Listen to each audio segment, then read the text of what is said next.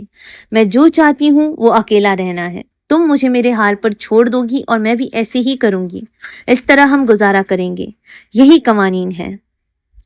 جب وہ بول چکی، اس کا دل دھڑک رہا تھا اور اس کا منہ خشک محسوس ہو رہا تھا۔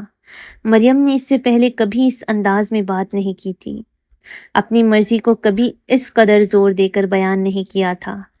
اسے پرجوش محسوس ہونا چاہیے تھا، لیکن لڑکی کی آنکھوں میں آنسو آ گئے تھے اور اس کا چہرہ لٹک گیا تھا، اور مریم کو اس بھنرس سے جو اطمینان ملا وہ معمولی اور کسی حد تک ناجائز محسوس ہوا۔ اس نے شرٹیں لڑکی کی طرف بڑھائی۔ انہیں الماری میں رکھو، کلازٹ میں نہیں۔ اسے سفید رنگ سب سے اوپر کے ڈرار میں پسند ہے، باقی درمیان میں، جرابوں کے ساتھ۔ لڑکی نے کپ فرش پر رکھا اور شرٹوں کے لیے اپنا ہاتھ آگے کیا، ہتھیلیاں اوپر کی طرف۔ مجھے اس سب کے لیے افسوس ہے، اس نے بھاری آواز میں کہا۔ تمہیں ہونا چاہیے، مریم نے کہا، تمہیں افسوس ہونا چاہیے۔ لیلا کو ایک مرتبہ کی محفل یاد آئی، سالوں پہلے ان کے گھر پر میمی کے اچھے دنوں میں سے ایک دن۔ عورتیں باغ میں بیٹھی ہوئی تھیں، تازہ شہتوت کی ایک پرت سے کھا رہی تھی جو واجمہ نے اپنے صحن کے درخت سے توڑے تھے۔ رسیلے شہتوت سفید اور گلابی تھے اور کچھ ویسے ہی گہرے جامنی تھے جیسے واجمہ کی ناک پر باریکی رگوں کے ابھر تھے۔ تم نے سنا اس کا بیٹا کیسے مرا؟ واجمہ نے کہا تھا، تیزی سے شہتوت کی ایک اور مٹھی اپنے دھسے ہوئے منہ میں ڈالتے ہوئے۔ وہ ڈوب گیا تھا ہے نا؟ نیلا گیتی کی ماں نے کہا۔ گھرگھا جھیل پر، کیا وہاں نہیں؟ لیکن کیا تمہیں پتا تھا؟ کیا تمہیں پتا تھا کہ رشید؟ واجمہ نے ایک انگلی اٹھائی، سر ہلانے اور چبانے کا ایک تماشا کیا اور انہیں اپنی نگلنے کا انتظار کروایا۔ کیا تمہیں پتا تھا کہ وہ اس زمانے میں شراب پیتا تھا، کہ وہ اس دن روتے ہوئے نشے میں دھت تھا؟ یہ سچ ہے، روتے ہوئے نشے میں، یہی میں نے سنا، اور وہ دوپہر سے پہلے کا وقت تھا۔ دوپہر تک وہ ایک آرام کرسی پر بے ہوش ہو چکا تھا۔ تم اس کے کان کے پاس دوپہر کی توپوں چلا دیتے تب بھی وہ اپنی پلک تک نہ جھپکتا۔ لیلا کو یاد آیا کیسے واجمہ نے اپنا منہ ڈھکا تھا، ڈکار لی تھی، کیسے اس کی زبان اس کے بچے کچے چند دانتوں کے درمیان ڈھونڈ رہی تھی۔ تم باقی کا اندازہ لگا سکتی ہو، لڑکا بنا کسی کی نظر میں آئے پانی میں چلا گیا۔ انہوں نے کچھ دیر بعد اسے دیکھا، منہ کے بل تیرتے ہوئے۔ لوگ مدد کے لیے بھاگے، آدھے لڑکے کو جگانے کی کوشش کر رہے تھے، آدھے باپ کو۔ کوئی لڑکے پر جھکا، اس نے وہ منہ سے منہ والا کام کیا جو کیا جاتا ہے۔ یہ بے فائدہ تھا، وہ سب دیکھ سکتے تھے، لڑکا جا چکا تھا۔ لیلا کو یاد آیا، واجمہ نے ایک انگلی اٹھائی تھی اور اس کی آواز پرہیزگاری سے کانپ رہی تھی۔ اسی لیے قرآن پاک شراب سے منع کرتا ہے، کیونکہ یہ ہمیشہ ہوش مند پر پڑتا ہے کہ وہ شرابی کے گناہوں کی قیمت چکائے۔ ایسا ہی ہوتا ہے۔ یہ وہی کہانی تھی جو لیلا کے دماغ میں گھوم رہی تھی جب اس نے رشید کو بچے کی خبر دی تھی۔ وہ فوراً اپنی بائیسائیکل پر سوار ہوا، ایک مسجد گیا اور ایک لڑکے کے لیے دعا کی۔ اس رات کھانے کے دوران لیلا نے مریم کو اپنی پلیٹ میں گوشت کے ایک ٹکڑے کو ادھر ادھر گھماتے دیکھا۔ لیلا وہاں تھی جب رشید نے مریم پر ایک اونچی ڈرامائی آواز میں خبر اچھالی۔ لیلا نے اس سے پہلے ایسی خوش مزاج بے رحمی کبھی نہیں دیکھی تھی۔ مریم کی پلکیں جھپکی جب اس نے سنا۔ اس کے چہرے پر ایک سرخی پھیل گئی۔ وہ منہ بنائے بیٹھی رہی، ویران دکھ رہی تھی۔ بعد میں رشید اپنا ریڈیو سننے اوپر چلا گیا اور لیلا نے سوفرا سمیٹنے میں مریم کی مدد کی۔ میں اندازہ نہیں لگا سکتی کہ اب تم کیا ہو، مریم نے چاول کے دانے اور روٹی کے ٹکڑے چنتے ہوئے کہا۔ اگر تم پہلے ایک بینز تھی۔ لیلا نے ایک ہلکے پھلکے انداز کی کوشش کی۔ ایک ٹرین؟ شاید ایک بڑا جمبو جیٹ؟ مریم سیدھی ہوئی۔ میں امید کرتی ہوں کہ تم یہ نہیں سوچ رہی کہ یہ تمہیں گھر کے کاموں سے چھٹکارا دیتا ہے۔ لیلا نے اپنا منہ کھولا، پھر رکنا بہتر سمجھا۔ اس نے خود کو یاد دلایا کہ مریم اس پورے سلسلے میں اکیلی بے گناہ فریق تھی، مریم اور بچہ۔ بعد میں بستر پر لیلا کے آنسو نکل گئے۔ کیا بات تھی؟ رشید نے اس کی تھوڑی اٹھاتے ہوئے جاننا چاہا۔ کیا وہ بیمار تھی؟ کیا بچے کے ساتھ کچھ غلط تھا؟ نہیں؟ کیا مریم اس کے ساتھ برا سلوک کر رہی تھی؟ یہی بات ہے نا؟ نہیں، واللہ باللہ میں نیچے جاؤں گا اور اسے سبق سکھاؤں گا۔ وہ خود کو کیا سمجھتی ہے؟ وہ حرامی تمہارے ساتھ سلوک نہیں۔ وہ پہلے ہی اٹھ رہا تھا اور اسے اس کے بازو پکڑ کر اسے واپس نیچے کھینچنا پڑا۔ مت جاؤ، نہیں، وہ میرے ساتھ اچھی رہی ہے، مجھے 1 منٹ چاہیے، بس اتنا ہی، میں ٹھیک ہو جاؤں گی۔ وہ اس کے پاس بیٹھ گیا، اس کی گردن کو سہلاتے ہوئے، گنگناتا ہوا۔ اس کا ہاتھ آہستہ سے اس کی پیٹھ پر نیچے گیا، پھر دوبارہ اوپر آیا۔ وہ آگے جھکا، اپنے بھیچے ہوئے دانت دکھائے۔ چلو دیکھتے ہیں پھر، اس نے نرم آواز میں کہا، اگر میں تمہیں بہتر محسوس کروانے میں مدد کر سکوں۔ پہلے درخت، وہ جو جلانے کی لکڑی کے لیے نہیں کاٹے گئے تھے، انہوں نے اپنے دھبے دار پیلے اور تانبے کے رنگ کے پتے گرا دیے۔ پھر ہوائیں آئیں، ٹھنڈی اور سردی سے بھری، شہر میں سے گزرتی ہوئی۔ انہوں نے بچے کچھ چپکے ہوئے پتے بھی نوچ لیے اور پہاڑیوں کے دھندلے بھورے رنگ کے سامنے درختوں کو بھوت جیسا چھوڑ دیا۔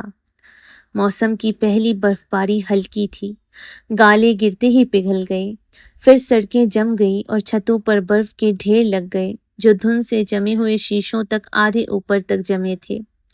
برف کے ساتھ پتنگیں آئیں جو کبھی کابل کے سردیوں کے آسمان کی حکمران تھیں، اب ان راستوں پر دبی ہوئی گھسپیٹیاں تھیں جن پر لکیریں بناتے راکٹ اور جنگی جہاز اپنا دعویٰ کرتے تھے۔ رشید جنگ کی خبریں گھر لاتا رہا اور لیلا ان وفاداریوں سے الجھ جاتی تھی جو رشید اسے سمجھانے کی کوشش کرتا تھا۔ سیاف ہزارہ لوگوں سے لڑ رہے تھے، اس نے کہا، ہزارہ لوگ مسعود سے لڑ رہے تھے اور وہ حکمت یار سے لڑ رہا ہے، یقیناً جسے پاکستانیوں کی حمایت حاصل ہے۔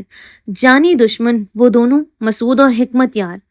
سیاف وہ مسعود کا ساتھ دے رہا ہے اور حکمت یار اس وقت ہزارہ لوگوں کی حمایت کر رہا ہے۔ جہاں تک غیر یقینی ازبیک کمانڈر دوستم کا تعلق تھا، رشید نے کہا، کوئی نہیں جانتا تھا کہ وہ کہاں کھڑا ہوگا۔ دوستم نے 1980 کی دہائی میں مجاہدین کے ساتھ مل کر سوویت سے لڑائی لڑی تھی، لیکن جب سوویت چلے گئے تو وہ چھوڑ کر نجیب اللہ کے کمیونسٹ کٹپتلی اقتدار میں شامل ہو گیا تھا۔ اس نے ایک تمغہ بھی جیتا تھا جو خود نجیب اللہ نے پیش کیا تھا، اس سے پہلے کہ وہ ایک بار پھر چھوڑ کر مجاہدین کی طرف واپس آ جائے۔ اس وقت کے لیے رشید نے کہا، دوستم مسعود کی حمایت کر رہا تھا۔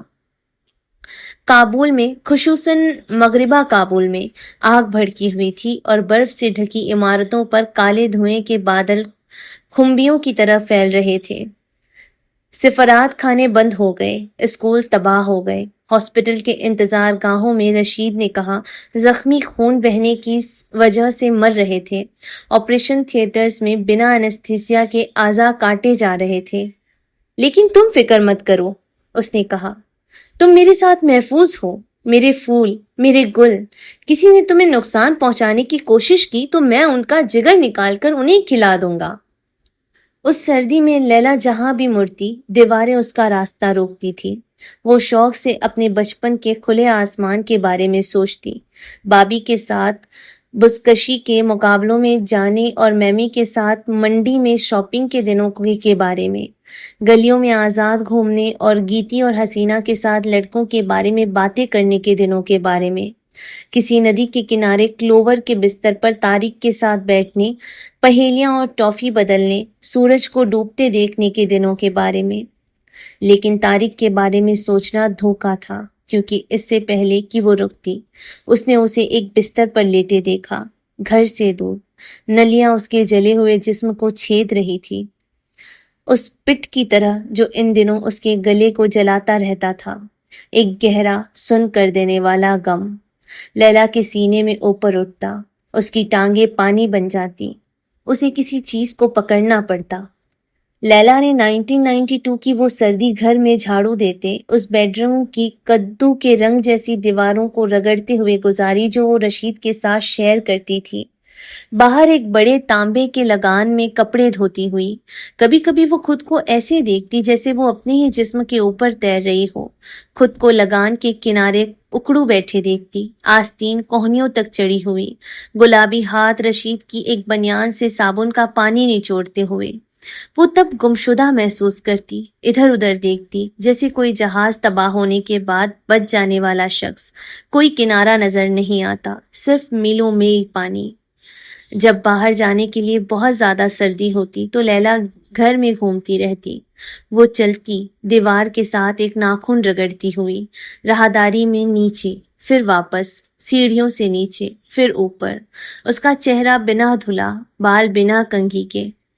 وہ تب تک چلتی جب تک اس کا سامنا مریم سے نہ ہو جاتا، جو اس پر ایک بے رونق نظر ڈالتی اور شملہ مرچ کی ڈنڈی کاٹنے اور گوشت سے چربی کی پٹیاں صاف کرنے میں واپس لگ جاتی۔ ایک تکلیف دہ خاموشی کمرے کو بھر دیتی اور لیلا تقریباً دیکھ سکتی تھی کہ بنا الفاظ کی دشمنی مریم سے اس طرح نکال رہی تھی جیسے لک سے گرمی کی لہریں اٹھتی ہیں۔ وہ واپس اپنے کمرے میں چلی جاتی، بستر پر بیٹھتی اور برف کو گرتے ہوئے دیکھتی۔ رشید ایک دن اسے اپنی جوتوں کی دکان پر لے گیا۔ جب وہ اکٹھے باہر ہوتے وہ اس کے ساتھ چلتا، ایک ہاتھ سے اس کی کوہنی کو پکڑے ہوئے۔ لیلا کے لیے گلیوں میں باہر نکلنا چوٹ سے بچنے کی ایک مشق بن چکا تھا۔ اس کی آنکھیں ابھی بھی برقع کی محدود جالی جیسی نظر کے مطابق ڈھل رہی تھی، اس کے پاؤں ابھی بھی گھاگرے کے گھیر سے ٹکرا کر لڑکھڑاتے تھے۔ وہ اس مستقل خوف میں چلتی تھی کہ کہیں ٹھوکر کھا کر گر نہ جائے، کسی کھڈے میں قدم رکھنے سے ٹکنا نہ ٹوٹ جائے۔ پھر بھی اسے اس گمنامی میں کچھ آرام ملتا جو برقع فراہم کرتا تھا۔ اگر وہ اپنے کسی پرانے واقف سے ملتی تو اس طرح پہچانی نہ جاتی، اسے ان کی آنکھوں میں حیرت یا ترس یا خوشی دیکھنی نہیں پڑتی کہ وہ کتنی نیچے گر چکی ہے، کہ اس کی اونچی امیدیں کیسے خاک میں مل گئی ہیں۔ رشید کی دکان لیلا کے خیال سے کہیں بڑی اور زیادہ روشن تھی۔ اس نے اسے اپنے بھرے ہوئے ورک بینچ کے پیچھے بٹھایا، جس کی سطح پرانے تالوں اور بچے کچے چمڑے کے ٹکڑوں سے بھری ہوئی تھی۔ اس نے اسے اپنے ہتھوڑے دکھایا کہ ریگمال والا پہیا کیسے کام کرتا ہے۔ اس کی آواز اونچی اور فکر سے بھری تھی۔ اس نے اس کے پیٹ کو محسوس کیا، شرٹ کے اوپر سے نہیں بلکہ اس کے نیچے سے۔ اس کی انگلیوں کے پور ٹھنڈے اور کھردرے تھے، جیسے اس کی پھولی ہوئی جلد پر درخت کی کھال ہو۔ لیلا کو طارق کے ہاتھ یاد آئے، نرم لیکن مضبوط، ان کی پیٹھ پر پیچدار بھاری ریگن جو اسے ہمیشہ مردانہ طور پر دلکش لگتی تھی۔ اتنی تیزی سے پھول رہا ہے، رشید نے کہا۔ یہ ایک بڑا لڑکا ہونے والا ہے، میرا بیٹا ایک پہلوان بنے گا، اپنے باپ کی طرح۔ لیلا نے اپنی شرٹ نیچے کھینچی۔ جب وہ اس طرح بات کرتا تھا تو یہ اسے خوف سے بھر دیتا تھا۔ مریم کے ساتھ حالات کیسے ہیں؟ اس نے کہا۔ وہ ٹھیک ہیں۔ اچھا۔ اس نے اسے نہیں بتایا کہ ان کی پہلی سچی لڑائی ہوئی تھی۔ یہ کچھ دن پہلے ہوا تھا۔ لیلا کچن میں گئی تھی اور مریم کو درازوں کو جھٹکے سے کھولتے اور انہیں زور سے بند کرتے ہوئے پایا تھا۔ وہ ڈھونڈ رہی تھی۔ مریم نے کہا، چاول ہلانے والا لمبا لکڑی کا چمچ۔ تم نے اسے کہاں رکھا؟ اس نے کہا، لیلا کی طرف گھومتے ہوئے۔ میں نے؟ لیلا نے کہا۔ میں نے اسے نہیں لیا، میں مشکل سے یہاں آتی ہوں۔ میں نے دھیان دیا ہے۔ کیا یہ کوئی الزام ہے؟ یہ ویسا ہی ہے جیسا تم چاہتی تھی، یاد کرو۔ تم نے کہا تھا تم کھانا بناؤ گی، لیکن اگر تم بدلنا چاہتی ہو تو تم کہہ رہی ہو کہ اس کی چھوٹی ٹانگیں نکل آئی ہیں اور وہ باہر چلا گیا۔ ٹپ ٹپ ٹپ ٹپ ٹپ۔ کیا ایسا ہی ہوا ہے؟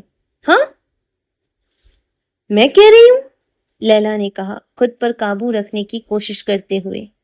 عام طور پر وہ مریم کی طنز اور انگلیوں کے اشاروں کو برداشت کرنے کے لیے خود کو منا سکتی تھی، لیکن اس کے ٹخنے پھول چکے تھے، اس کا سر درد کر رہا تھا اور اس دن سینے کی جلن شدید تھی۔ میں کہہ رہی ہوں کہ شاید تم نے اسے آگے پیچھے رکھ دیا ہے۔ آگے پیچھے رکھ دیا ہے؟ مریم نے ایک دراز کھینچا، اس کے اندر کے چمچ اور چاقو آپس میں ٹکرائے۔ تمہیں یہاں آئے کتنے وقت ہوا ہے؟ کچھ مہینے؟ میں اس گھر میں 19 سال سے رہ رہی ہوں دختر جو۔ میں نے وہ چمچ اس دراز میں تب سے رکھا ہے جب تم اپنے پیمپرس میں لیٹرنگ کرتی تھی۔ پھر بھی، لیلا نے کہا، اب صبر کے کنارے پر، دانت بھیجے ہوئے، یہ ممکن ہے کہ تم نے اسے کہیں رکھا ہو اور بھول گئی ہو، اور یہ ممکن ہے کہ تم نے اسے کہیں چھپا دیا ہو مجھے تنگ کرنے کے لیے۔ تم ایک اداس اور بدقسمت عورت ہو، لیلا نے کہا۔ مریم ہچکچائی، پھر سنبھلی، اپنے ہونٹ بھیجے۔ اور تم ایک چور ہو، تم یہی ہو۔ پھر وہاں چیخنا چلانا ہوا، برتن اٹھائے گئے، اگرچہ پھینکے نہیں گئے۔ انہوں نے ایک دوسرے کو ایسے نام دیے جن ناموں سے اب لیلا کو شرم آتی تھی۔ انہوں نے تب سے بات نہیں کی تھی۔ لیلا ابھی بھی حیران تھی کہ وہ کتنی آسانی سے اپنا آپا کھو بیٹھی تھی، لیکن سچ تو یہ تھا کہ اس کے ایک حصے کو یہ پسند آیا تھا، مریم پر چیخنا، اسے کوسنا، ایک ایسا نشانہ ملنا جس پر وہ اپنا سارا ابلتا ہوا غصہ، اپنا غم نکال سکے۔ لیلا نے سوچا ایک بصیرت کے ساتھ کہ کیا مریم کے لیے بھی ایسا ہی نہیں تھا؟ بعد میں وہ اوپر بھاگی اور خود کو رشید کے بستر پر پھینک دیا۔ نیچے مریم ابھی بھی چلا رہی تھی، تمہارے سر پر خاک، تمہارے سر پر خاک۔ لیلا بستر پر لیٹی رہی، تکیے میں کڑھاتی ہوئی، اپنے والدین کو اچانک اور ایک ایسی شدت سے یاد کرتی ہوئی جو اس نے اس دھماکے کے بعد کے ان خوفناک دنوں کے بعد سے محسوس نہیں کی تھی۔ وہ وہاں لیٹی رہی، بستر کی چادر کو مٹھیوں میں بھیجے ہوئے، جب تک کہ اچانک اس کی سانس اٹک گئی۔ وہ بیٹھ گئی، ہاتھ تیزی سے اپنے پیٹ پر گئے۔ بچے نے ابھی پہلی بار لات ماری تھی۔ آج کے لیے بس اتنا ہی۔ کہانی کے اگلے باب کو سننے کے لیے چینل کو سبسکرائب کریں، اس پوسٹ کو لائک کریں اور کامنٹس کریں۔